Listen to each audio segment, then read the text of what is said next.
I don't work with shape in a traditional sculpture way. They are more like drawings that I build up in 3D because I found painting to be too fast. You could do changes all the time. So making them in 3D, building them up, made the process a bit slower.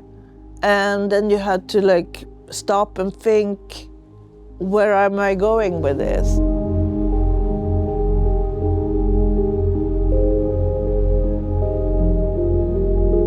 We are in the middle of the forest, overlooking a lake. For someone that is here for the first time, it's quite surreal here. It looks like it's something out of a fairy tale, and a perfect setting for your creations that are both whimsical and a bit strange.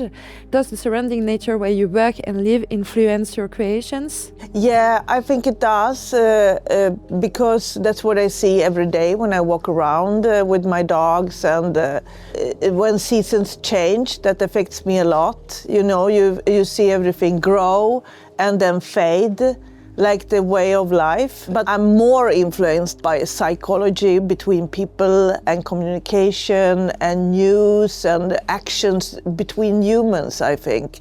That's my main inspiration.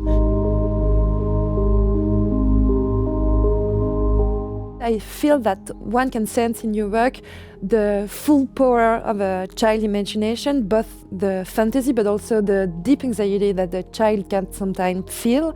Does art allow you to reconnect to that period of your life?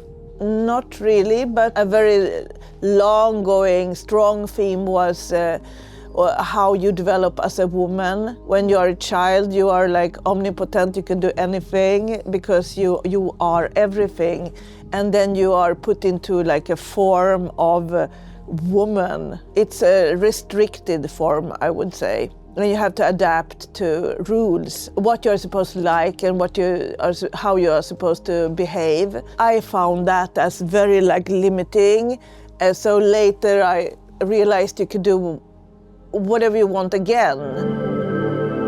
It's a very intense moment for you right now because you're just finishing works that are gonna go to the Venice Biennale, where you're exhibiting in the Nordic Pavilion this year.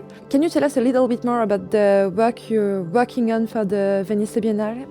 The Venice work I'm working with now, it has different sides. I mean, it's like a tree, but it's also like a woman in despair, lying down. The influence to that work is both the pavilion in itself, the space with the trees that are standing there, but it's also an image I've been working with before, a woman totally bored living in the countryside, because it's also something you get trapped by doing the same things and living in the same surrounding. You need new influences all the time to continue to develop and grow, I think.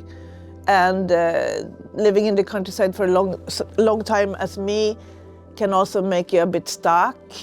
So that's help me out over here. But it's also a strong feeling in the work is also my fear of the ecological catastrophe. That's ongoing and no one really takes it seriously. And that worries me a lot.